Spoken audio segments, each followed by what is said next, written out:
My name is Lois, and I turned 65 last month. I set my dining table with care. Roast chicken, mashed potatoes, my mother's cherry pie recipe, and balloons tied to the chairs. The clock ticked past 7, then 8, but no one came. Not my son James, not my grandchildren, not a soul. The silence was louder than any party I'd ever thrown. A photo of James as a boy sat by the pie, mocking me with memories of better days. Then I saw my daughter-in-law's post. They were on a cruise, smiling without me. Have you ever felt invisible on a day that should matter? Where are you watching from? Share below like this story and subscribe to walk through life's quiet hurts with me. I stood in my kitchen, the air heavy with the scent of cold roast chicken. My hands moved slowly, wrapping leftovers in foil, each fold deliberate as if it could hold back the ache in my chest. The balloons from last night drooped in the corner, their strings tangled like my thoughts. I kept glancing at the front door, half expecting James to walk in with an apology, his kids trailing behind with shy smiles. But the doorknob never turned. I wiped my hands on a dish towel, my fingers trembling, and dialed his number. Voicemail. Again. I sent a text to Susan. Is everything okay? No response. My stomach twisted, not just from worry, but from a creeping doubt. Had I gotten the date wrong? Was there an emergency? Or was I simply not worth their time anymore? I drifted to the living room, the silence so thick it seemed to hum. Outside, the neighbors' kids were chasing each other across the lawn, their shrieks of joy slicing through my haze. I pressed my forehead against the cool window pane, watching them tumble in the grass. My own grandchildren, Lynn and Tommy, used to play like that in my backyard, their laughter filling this house.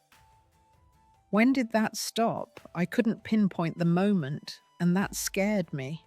It was like waking up to find a piece of yourself missing, with no clue where it went. I turned away from the window and spotted a small wooden train on the shelf, half hidden behind a stack of old magazines. It was James's from when he was barely taller than my knee.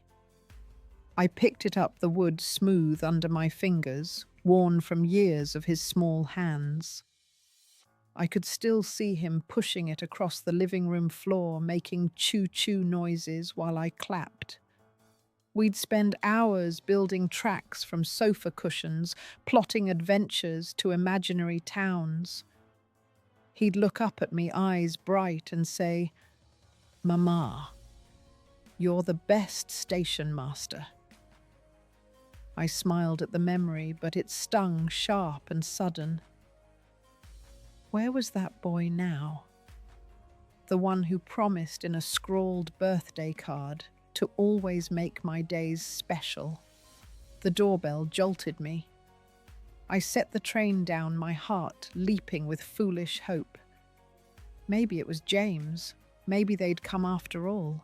But it was Esther, my neighbor, standing on the porch with a small bundt cake covered in plastic wrap. Her silver hair was pulled back, and her eyes, lined with years, softened when she saw me. "Lois, I baked this for you," she said, her voice gentle. "Thought you might like a little sweetness today." She stepped inside, her gaze sweeping over the untouched party setup, the folded napkins, the wilting flowers. "Everything all right?" she asked, not prying, but seeing too much. I forced a smile, my throat tight. "Just a quiet birthday this year," I said. taking the cake. Her kindness warmed me, but it also sharpened the ache. A neighbor, practically a stranger, had remembered. My own family hadn't. "Thank you, Esther. This means a lot." She nodded, squeezing my arm before leaving. I set the cake on the counter next to the cherry pie I'd spent hours perfecting. The kitchen felt smaller, the walls closing in. I sank into a chair, staring at the train again. Had I done something to push them away? Or had they just drifted like leaves I couldn't catch? I sat on the couch, the wooden train still warm in my hands, its edges pressing into my palms. The house was too still, the kind of quiet that makes you hear your own heartbeat. I set the toy down and reached for my laptop, my fingers moving before my mind caught up. Maybe there was a message, an explanation, something to dull the ache. Instead, I saw Susan's social media post bright and bold on the screen. There they were, James, Lynn, Tommy, and Susan's parents on a cruise ship, all smiles under a blazing sun. The caption read, "Family adventure of a lifetime." My breath caught sharp as a blade. They hadn't forgotten my birthday. They'd chosen to be somewhere else. I scrolled through the photos, each one a fresh cut. Lynn laughing by a pool, Tommy with a tropical drink, James with his arm around Susan, her parents beaming behind them. I wasn't in a single frame. My chest tightened, a mix of shame and fury. Why hadn't they told me? Did they think I wouldn't notice? I dialed James again, my hands shaking so badly I nearly dropped the phone. Voicemail. "I hope you're all okay," I said, my voice cracking. "I missed you today." I hung up, feeling foolish for even trying. The words felt like a plea, not a message. I stood and paced the living room, the carpet muffling my steps. The weight of their absence settled deeper, like damp cold seeping into bones. I thought of the family vacation we took when James was 15 to a lake cabin in Michigan. He and I had stayed up late planning a surprise for Harold's birthday, stringing fairy lights, grilling his favorite steaks. James had hugged me that night, saying, "You make everything better, Mom." Now that memory felt like a lie, mocked by the glossy cruise photos. When had I become someone they could leave behind? The doorbell rang again, and I flinched, half hoping, half dreading it was them. It was Esther, back with a thermos of chamomile tea. Couldn't sleep. She said, her voice soft but steady. "Thought you might need this." She stepped inside, her eyes catching the open laptop, the cruise photos glowing on the screen. She didn't say anything, but her sigh carried the weight of understanding. "My kids forgot my 70th, she said, after a moment pouring tea into a mug.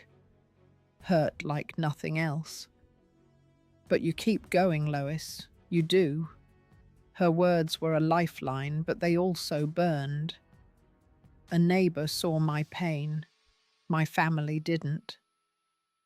I took the mug, the warmth grounding me, but my mind churned. I wanted to call James again, demand answers, but fear stopped me. What if he pulled further away? What if Susan had turned him against me?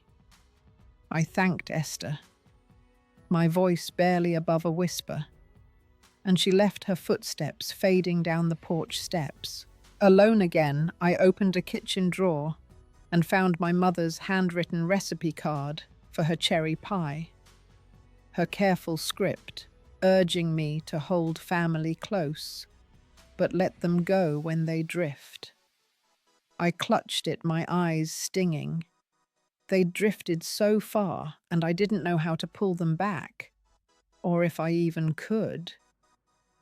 The morning after Esther's visit, I woke to a house that felt like a stranger's. I shuffled to the garden, my hands buried in the soil, tending roses Harold and I planted when James was born. The petals were vibrant, but they blurred through my tears. Each day since my birthday felt heavier, the silence a weight I carried in my chest.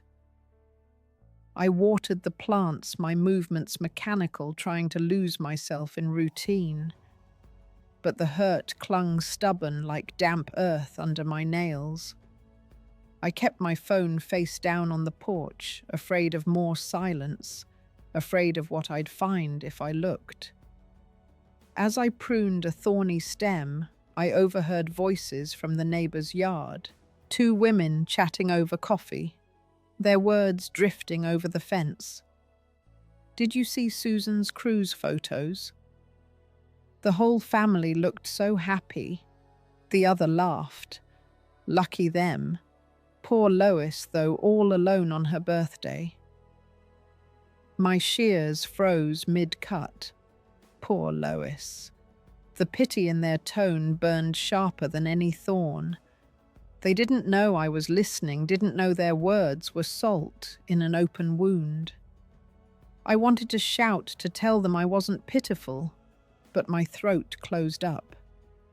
Was that what I'd become to everyone? A sad old woman forgotten in her own story. I retreated inside the garden, no longer a refuge. In the kitchen, I opened my journal, the pages already thick with my scrawled thoughts. I wrote about James, about the cruise, about the ache that wouldn't let go. Why didn't he call? Why did Susan get to decide who belonged in their family? My pen dug into the paper ink, smudging as my hand shook. I'd raised James to value family, to show up for the people who mattered. Had I failed him? Or had he failed me? The question twisted in my gut, a knot I couldn't untie. My phone rang, startling me. It was Marie, my old friend. Her voice warm, but edged with concern. "Lois, you've been too quiet. What's going on?" I wanted to spill everything. The cruise, the photos, the way I felt erased, but the words stuck. "I'm fine." I lied, my voice thin, just keeping busy. She didn't buy it. "You're not fine. I know that tone. Talk to me." I deflected, asking about her grandkids, but her silence told me she saw through me. "Come to book club tomorrow," she said. "You need people, not just that empty house." I mumbled a promise, but as we hung up, the loneliness pressed harder. I wandered to the bedroom, my eyes catching on a small locket on the dresser. Harold gave it to me when James was born, engraved with "Forever Family." I opened it, revealing a tiny photo of James as a baby, his chubby face all smiles. My heart clenched. That boy was gone, replaced by a man who didn't think to invite me on a family trip. I snapped the locket shut, anger flaring. Susan's smug face in those photos haunted me. She'd always been cold, but this was different. This felt like she'd planned to cut me out, to make me invisible. And James had let her. I forced myself to go to the book club, hoping the chatter of familiar faces might loosen the knot in my chest. The community center smelled of coffee and old books, but the discussion about a novel on family ties cut too close. A woman across the table spoke of a mother who felt sidelined by her grown kids, and I gripped my mug, the ceramic burning my palms. My mind drifted to James, to the cruise, to the way Susan's smile in those photos seemed to mock me. I excused myself, mumbling about needing air, and slipped out to the parking lot.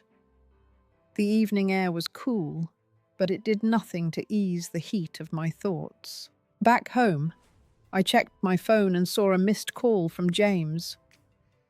No voicemail. My heart leapt, then sank. Why call if he had nothing to say?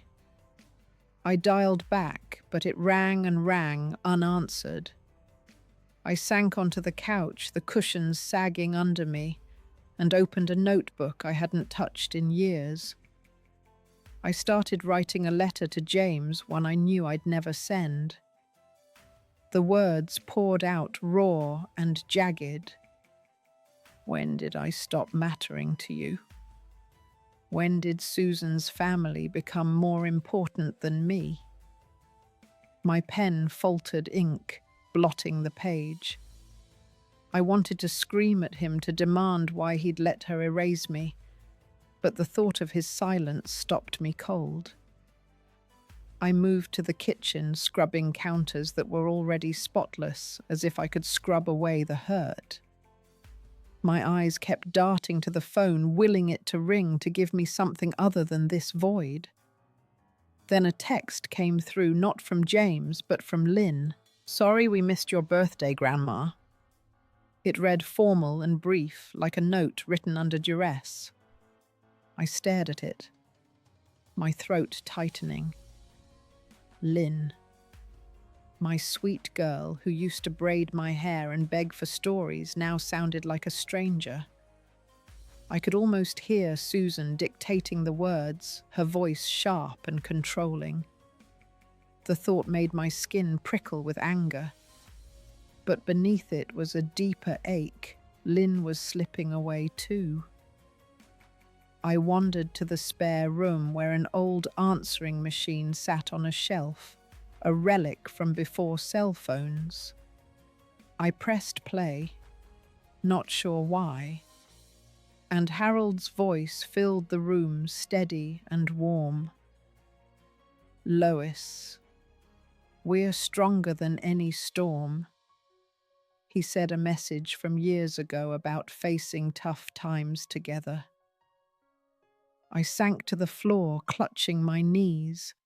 That strength felt like a myth now. Harold was gone, and James was lost to me, caught in Susan's orbit. The machine clicked off, and the silence rushed back, heavier than before. I didn't just feel forgotten.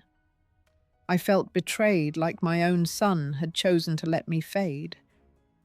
The anger burned hotter, but it was the hurt, raw and unyielding, that kept me awake, staring into the dark, wondering if I'd ever been enough. A week later, my doorbell rang sharp and unexpected. I opened it to find James, Susan, Lynn, and Tommy on the porch, their faces lit by the late afternoon sun. James shifted awkwardly, holding a grocery bag, while Susan's smile was tight, like she'd rehearsed it. Lynn scrolled on her phone, barely looking up, and Tommy kicked at a pebble. "We were in the neighborhood," James said, his voice too casual, as if my empty birthday table hadn't happened. I stepped aside, my heart pounding, and let them in. The air felt thick, like it could snap. I offered coffee, my hands unsteady as I filled the pot. Susan perched on a kitchen chair, her purse on her lap, and launched into a story about their cruise, how the kids loved the water slides, how her parents danced at the gala. Each word landed like a stone, piling onto the hurt I'd carried for days. James nodded along, avoiding my eyes. I set mugs on the table, the clink of ceramic loud in the tense silence. "Sounds like you all had fun," I said, my voice steady despite the storm inside me. Susan's eyes flicked to me, sharp and knowing. Oh, it was wonderful, she said. A real family trip. You wouldn't have enjoyed it, Lois. Too much sun for you. Her words hit like a slap, deliberate and cold. I gripped the counter, my knuckles whitening. James stared at his coffee, saying nothing, his silence louder than her jab. I wanted to scream to ask why they'd left me out, but Tommy's small voice broke through. Grandma, why didn't you come with us? He looked up, his brown eyes wide, innocent. The question pierced me raw and unexpected. He didn't know. He thought I'd chosen to stay behind. My throat tightened, and I forced a smile. I wasn't invited, sweetheart, I said softly, my gaze locking on Susan. Her smirk faltered just for a moment. I took a breath, steadying myself. James, why didn't you tell me about the cruise? My voice trembled, but I held his gaze. He shifted, rubbing his neck. It was last minute, Mum. We didn't think it was a big deal. Not a big deal.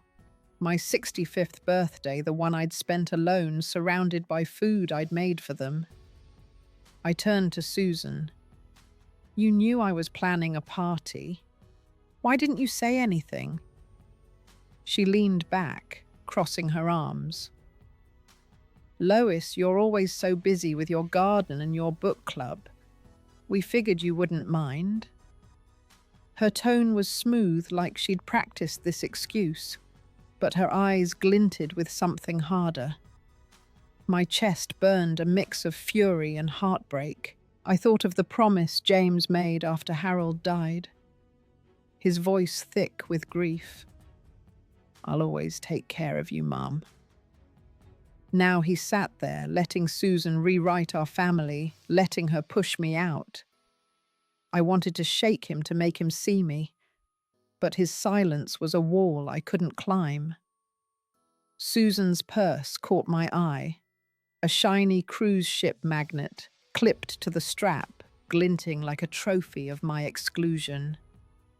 The room felt smaller, the air too thin. I wasn't just forgotten, I was replaced. I stood frozen by the counter, Susan's words echoing in my skull.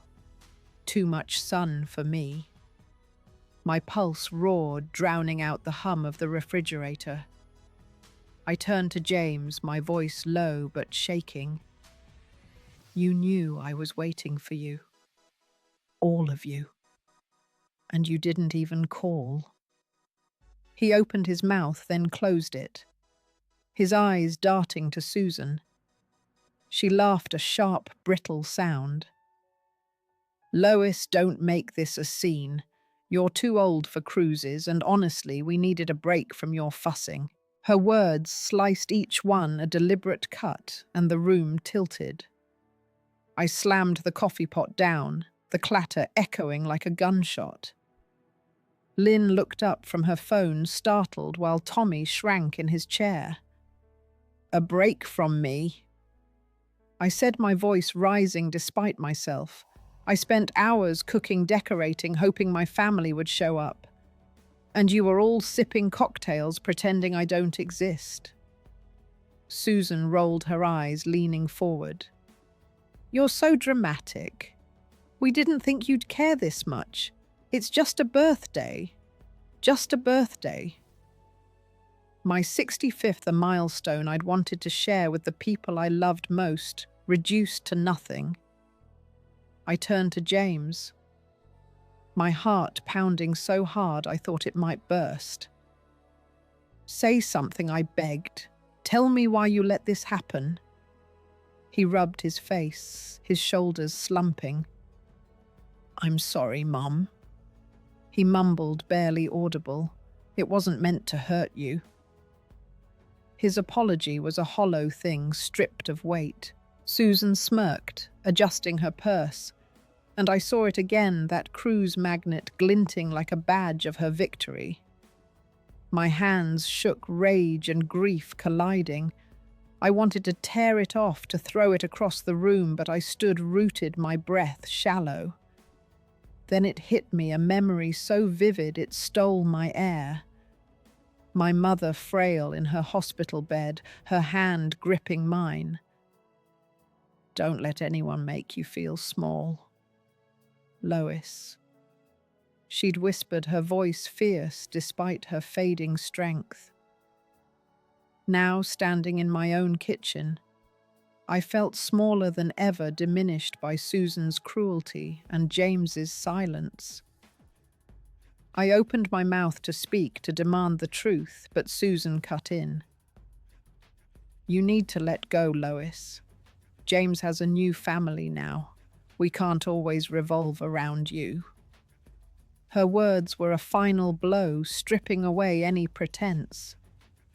James didn't look at me. His gaze fixed on the floor, and in that moment I saw it clearly. My son had chosen her world over mine. I pointed to the door, my voice trembling but firm. "Get out, both of you." Susan's eyes widened, then narrowed, but she stood grabbing her purse. James hesitated, his mouth opening, but no words came. Lynn and Tommy looked confused, their faces pale. I wanted to hold them, to explain, but the weight of Susan's words crushed me. As they left the door clicking shut, I sank into a chair, my hands covering my face. The house was silent again, but this time it wasn't just empty, it was broken. And I was too.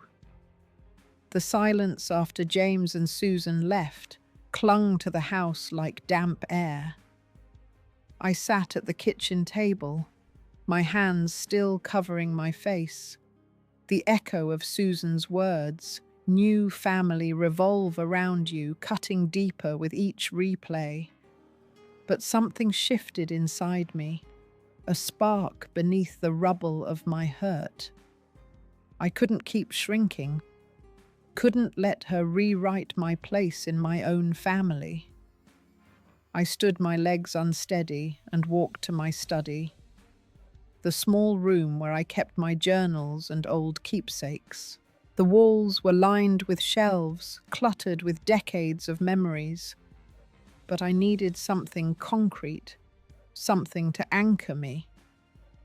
I opened a drawer and found the DNA test kit, a dusty box I'd bought years ago on a whim, thinking I'd trace my roots for fun. Now it felt like a lifeline.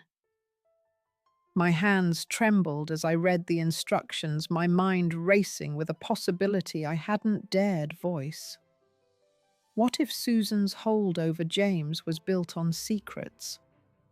What if there was more to her dismissal of me, to her need to push me out? I sat at my desk, the lamp casting a warm glow, and opened my laptop. My fingers hovered over the keys before I searched for more test kits, ordering two, one for James, one for Lynn. If there was truth to uncover, I needed to know. I grabbed a pen and paper, my handwriting shaky but deliberate, and started a letter to James. "I need to see you alone," I wrote. "No Susan, just us. We have to talk about our family." The words felt heavy, like stones I was setting in place. I sealed the envelope, my resolve hardening. I wasn't ready to confront Susan yet, but I could start with James, could try to reach the boy who once trusted me with everything. I needed to know if he was still in there beneath her influence. The phone rang, snapping me out of my thoughts. It was Marie, her voice steady but laced with worry. "Lois, you sound off. What happened?" I hesitated, then told her about the visit, about Susan's cruelty and James's silence. She listened, her sighs soft through the line. "You're stronger than this, you know," she said. "Remember that time you called out that coworker who kept undermining you? You didn't back down then. Don't now." Her words stirred a memory standing in a meeting. My voice firm as I refused to be sidelined. I'd forgotten that version of myself buried under years of grief and quiet endurance. Marie's voice pulled me back. "What are you going to do?" she asked. I glanced at the DNA kit, its box stark against the clutter of my desk. "I'm going to find the truth," I said, my voice low but certain. "I'm not letting her take my family." Marie was quiet for a moment, then said, "I'm coming over tomorrow. We'll sort this out together." I thanked her, my chest loosening just a fraction. For the first time in weeks, I felt a flicker of control, a sense that I could fight for what mattered. I tucked the letter into my purse, ready to hand it to James, ready to take the first step toward answers. The next morning, I sat at a corner table in Agnes's cafe, the smell of fresh coffee mingling with the faint sweetness of pastries. My hands were steady now, the letter to James tucked in my purse, the DNA test kits in a small bag beside me. I'd chosen this place for its quiet warmth, a neutral ground where I could face my son without Susan's shadow. James walked in his shoulders, hunched his eyes, scanning the room until they landed on me. He looked tired, older than his years, but the sight of him stirred a fragile hope. I stood offering a small smile and gestured to the chair across from me. "Mum, I'm sorry about the other day," he said as he sat, his voice low, almost lost in the hum of the cafe. I nodded, letting him speak, but my heart raced. "I should have called. I didn't know how to tell you about the cruise." His words were soft, but they didn't erase the sting of his absence. I slid the letter across the table, my fingers brushing the paper. "Read this later," I said. "But we need to talk now. About us, about our family." His eyes flickered with unease, but he nodded, waiting. I took a breath, my voice calm but firm. "James, I've felt like a stranger in your life. Susan's made it clear I don't belong and you've let her. I need to know where we stand." He shifted his hands, twisting together. "It's not like that, Mom. She plans things, and I go along." His excuse felt thin, but I saw the guilt in his eyes. The boy who once promised to never let me down. I reached into the bag and pulled out a DNA test kit, setting it gently between us. "I got this," I said, "for you, and one for Lynn. I want us to do it together as a family. I need to understand what's real." James stared at the kit, his face paling. "A DNA test. Why?" His voice cracked, a mix of confusion and fear. I leaned forward, my gaze steady. "Because I've lost too much to secrets. I need truth, James. For me, for you, for Lynn and Tommy." He hesitated, his fingers tapping the table, but then he nodded, slow and reluctant. "Okay, Mum, I'll do it." Relief washed over me, sharp and fleeting. I slid the second kit toward him. "Ask Lynn to do it too. Tell her it's for our family history. She doesn't need to know more yet." He took the kits, his hands unsteady, and I felt a weight lift, just enough to breathe. Agnes, the cafe owner, passed by, her grey hair tied back, her smile warm but cautious. She'd overheard bits of our talk, I could tell, but she just refilled my coffee and squeezed my shoulder. Her quiet kindness steadied me, a reminder that I wasn't alone in this fight. As James stood to leave, I noticed the watch on his wrist, the one I'd given him for his 21st birthday, its leather strap worn but intact. It was a small sign, but it fueled me. "We'll talk soon," I said, my voice soft but resolute. He nodded, clutching the kits, and walked out. I stayed at the table, my coffee cooling, my eyes fixed on the empty chair.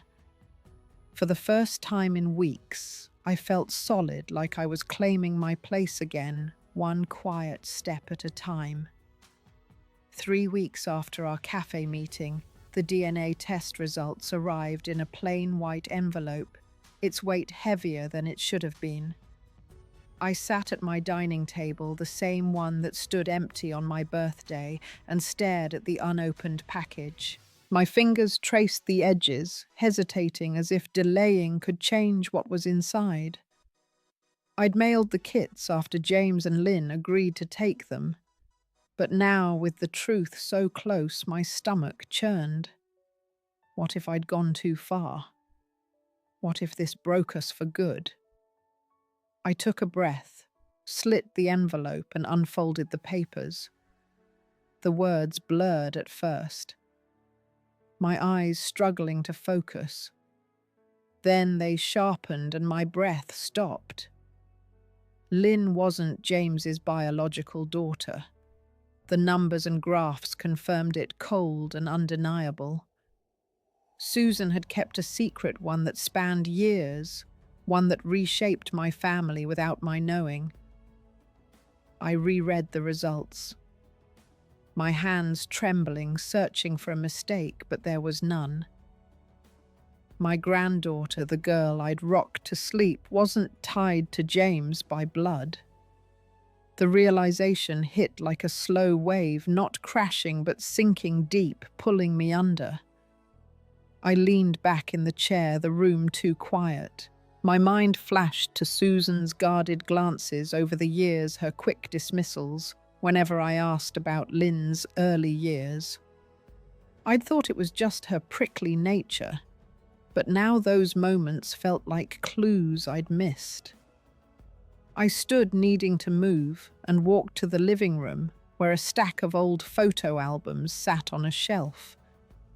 I pulled one down, flipping to a picture of Lynn's first birthday, her tiny hands smeared with cake, James beaming beside her. I'd been there singing off-key, my heart full. Now that memory felt tainted, like a story rewritten behind my back. The phone felt heavy as I dialed James. "Can you come over?" I asked, my voice steady despite the storm inside. "It's important." He agreed, his tone hesitant, and I hung up, my pulse racing. I called Marie next, needing her clarity before I faced him. She arrived within the hour, her face lined with concern as she sat across from me. "Show me," she said, and I handed her the results. She read in silence, her eyes widening, then softening. "Oh, Lois," she whispered, "this must hurt." I nodded, my throat tight. "It's not just the lie," I said. "It's what it means for Lynn, for James." Marie set the papers down, her hand covering mine. "I found out my brother wasn't my full sibling years ago," she said, her voice low. "It shook me, but it didn't change how I loved him. You'll get through this, but be gentle with James. He's about to lose something too."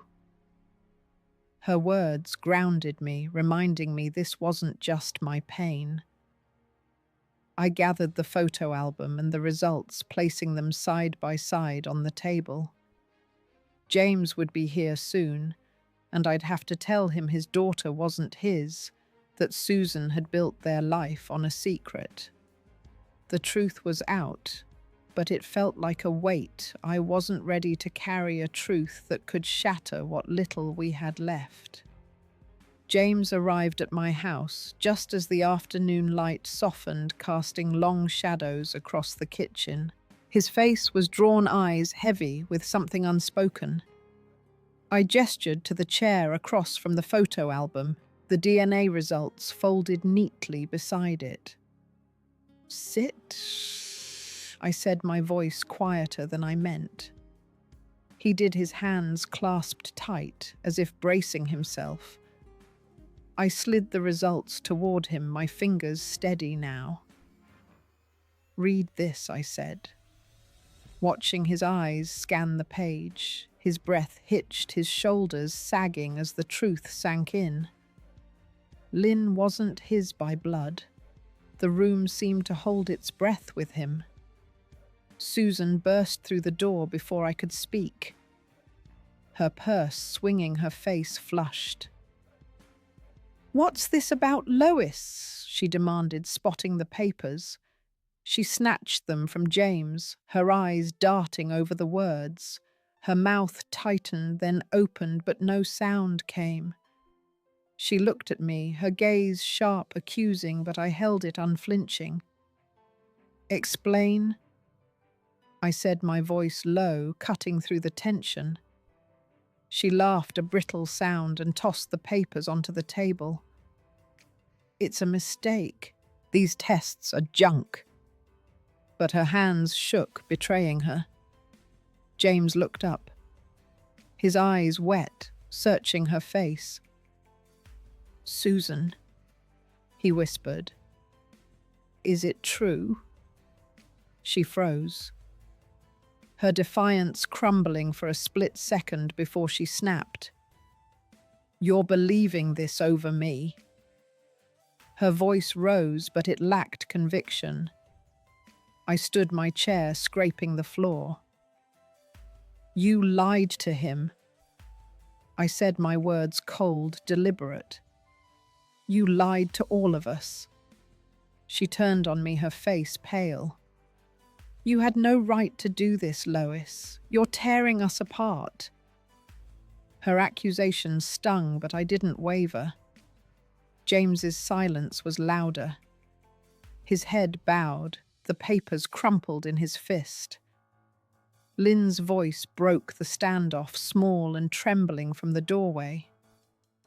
"Grandma," she said, her eyes wide, catching the tension. She'd overheard her backpack still slung over one shoulder. I moved to her, my heart twisting, and knelt, pulling her close. "You're my girl always," I whispered, my voice thick. She clung to me, confused, and I felt the weight of her innocence caught in this mess. Susan's eyes darted to Lynn, then away, her lips pressed thin. James stood, his voice hoarse. "Susan, you need to go." She hesitated, then grabbed her purse and stormed out the door, slamming behind her. James sank back into the chair, staring at the papers, his face a map of grief. I wanted to reach for him, to hold the boy who once ran to me with every hurt, but I stayed still. Lynn's hand was warm in mine, grounding me, but the air felt heavy, like the moment before a storm breaks. We were all caught in the truth now, and it wasn't freeing.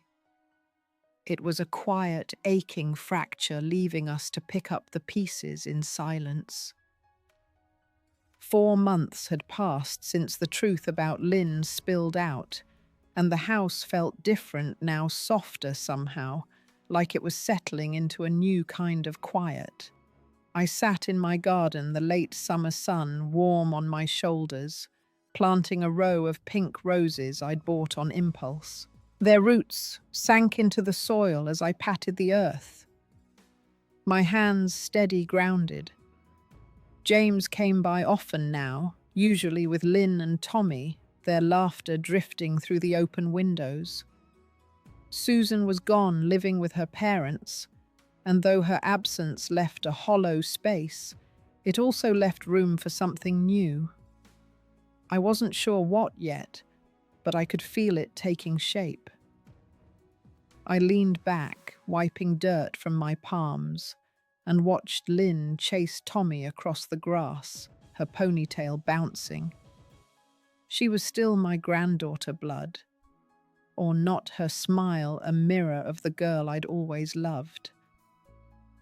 I'd spent hours talking to her, answering her questions about the test, about what it meant. "You're mine," I told her each time, and she'd nod her eyes, trusting but searching. James was quieter these days, carrying a weight I couldn't lift for him, but he was here, and that was enough for now.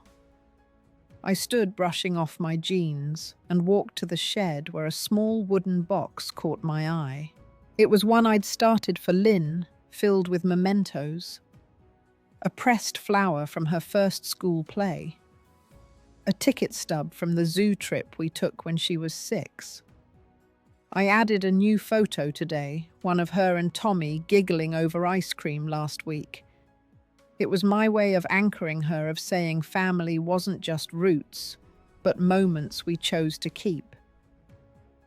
My fingers lingered on the box, the wood, cool and smooth, and I felt a stillness settle over me, like the garden itself was exhaling. Esther stopped by later, her thermos of tea a familiar comfort. She sat on the porch swing, her eyes tracing the roses. "You've got a gift, Lois," she said, her voice warm. "Not just with plants, but with holding on. I lost my son for years after a fight. He came back, though. Takes time." Her words landed softly like seeds. I sipped my tea, the chamomile soothing, and told her about James's visits, about Lynn's questions. "I'm learning to let go of the anger," I said. "It's not easy, but it's lighter this way." She nodded, her smile crinkling her eyes, and we sat in silence, the swing creaking gently. Inside, I pulled out my mother's old gardening journal, its pages yellowed, but her handwriting still bold. She'd written about planting through hard seasons, about trusting the soil to hold what you gave it. I read a line she'd underlined: "Roots grow deeper when you don't pull at them." It struck me, not just for the roses, but for James, for Lynn, for me. I'd been pulling so hard, trying to hold them close, but maybe peace came from letting them grow on their own terms. I closed the journal, my chest loosening, and looked out at the garden where the new roses glowed in the fading light. For the first time in months, I felt like I could breathe without breaking. The evening of our family dinner arrived, the kitchen warm with the smell of baking bread and cherry pie. Lynn stood beside me, her hands dusted with flour, carefully crimping the pie crust as I'd shown her. Her focus was quiet, deliberate, like she was stitching something back together. James sat at the table, flipping through a stack of old recipe cards, his smile soft but real. Tommy sprawled on the floor, asking about Harold's fishing trips, his questions pulling stories from me I hadn't told in years. The room felt full, not just with people, but with something I'd thought I'd lost. I handed Lynn a spatula, watching her spread the filling, her movements more confident now. "You're a natural," I said, and she grinned, a spark of the girl who used to beg for my stories. James looked up, his eyes catching mine. "I'm sorry, Mom," he said. His voice low, meant only for me. For everything. I nodded, my throat tight. and reached across the table to squeeze his hand. The gesture was small, but it felt like a bridge rebuilt, shaky but holding. As we ate, Tommy's chatter filled the gaps. His questions about his grandfather turning to laughter over a story of Harold slipping into the lake, rod and all.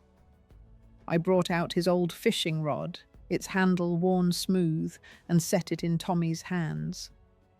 "He'd want you to have this," I said, my voice steady, despite the ache of memory. Tommy's eyes widened, tracing the rod like a treasure. Lynn watched, her expression soft, and I saw her understanding something new about roots, about love that lingered beyond loss.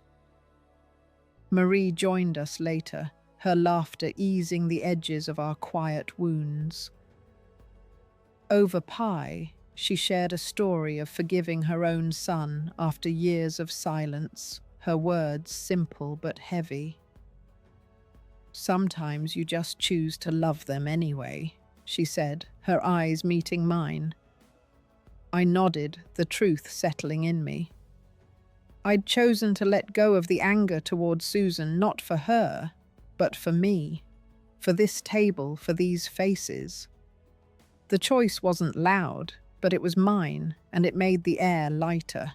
After dinner, I hung a new photo on the wall, a candid shot of Lynn, Tommy, and James. Their smiles caught mid-laugh.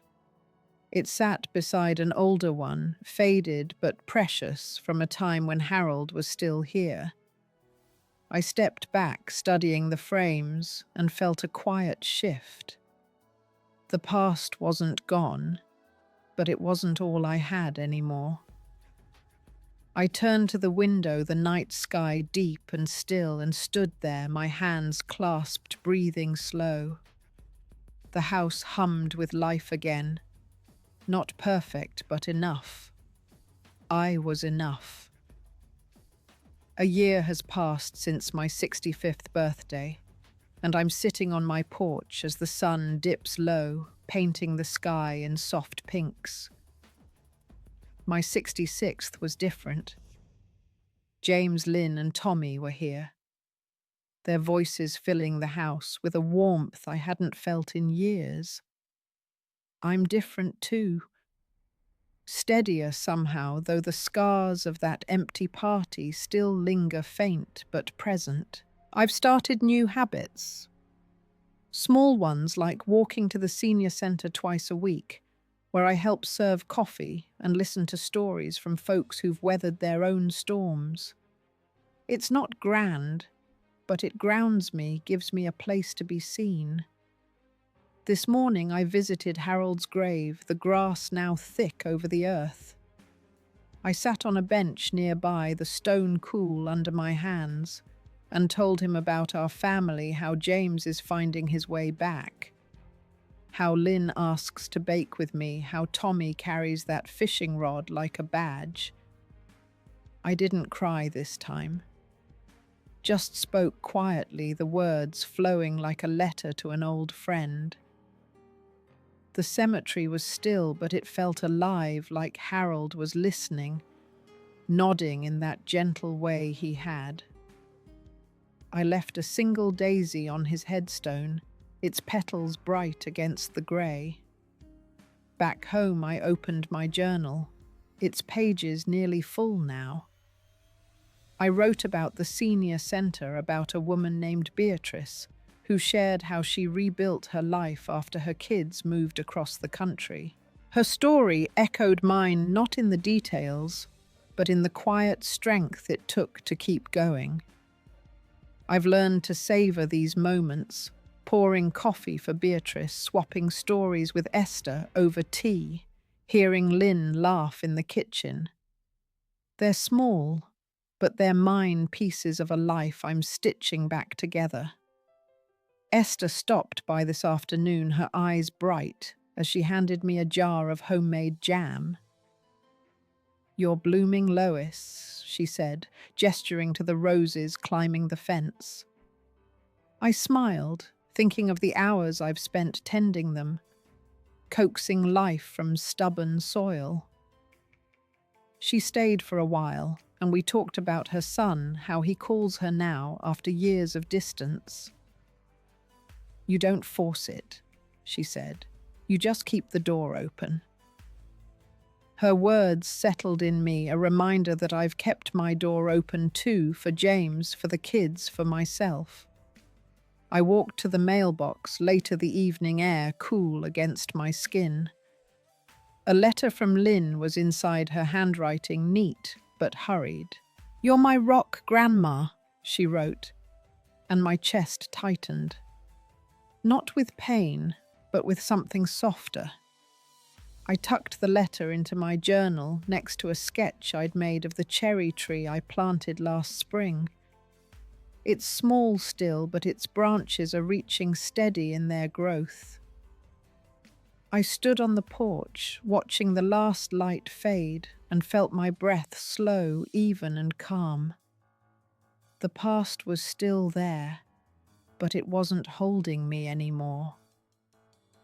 As the days stretch into fall, I find myself lingering in the kitchen, more kneading dough, or sorting through spices, the small rituals anchoring me. Last week I taught Tommy how to make Harold's favorite cornbread, his hands clumsy but eager as he measured the flour. James watched from the doorway, a quiet pride in his eyes, and for a moment I saw the boy who used to follow me around, asking for one more story.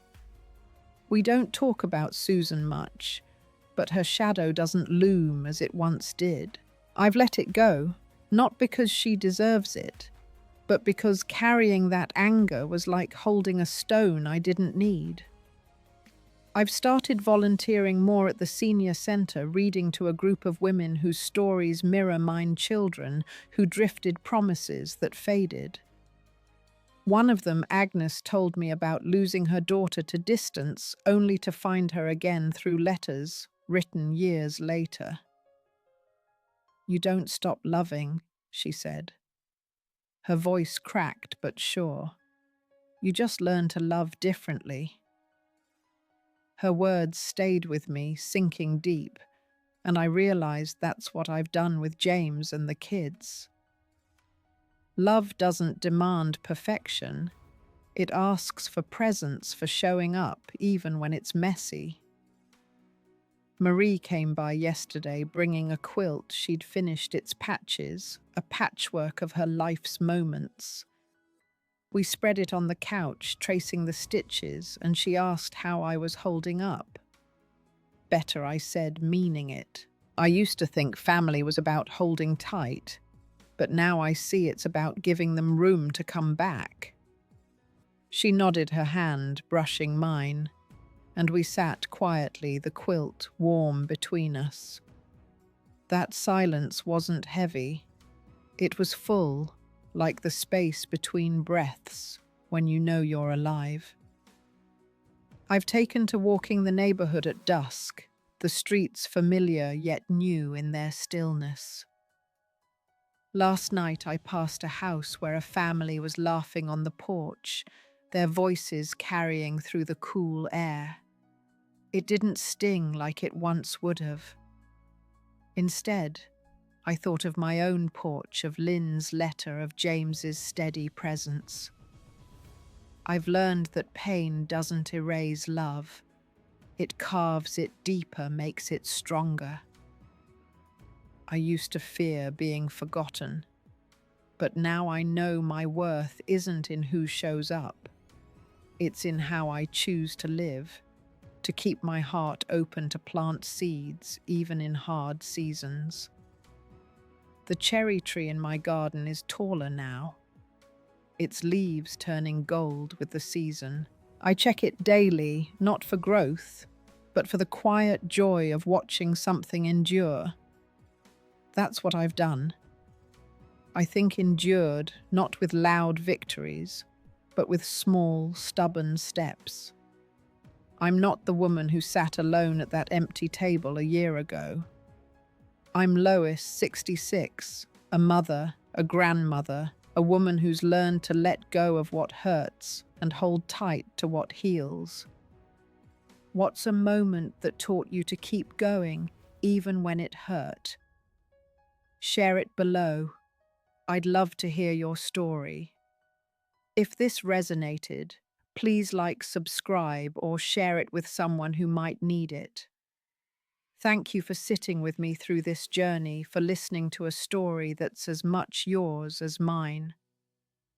Here's to finding light in the quiet moments always.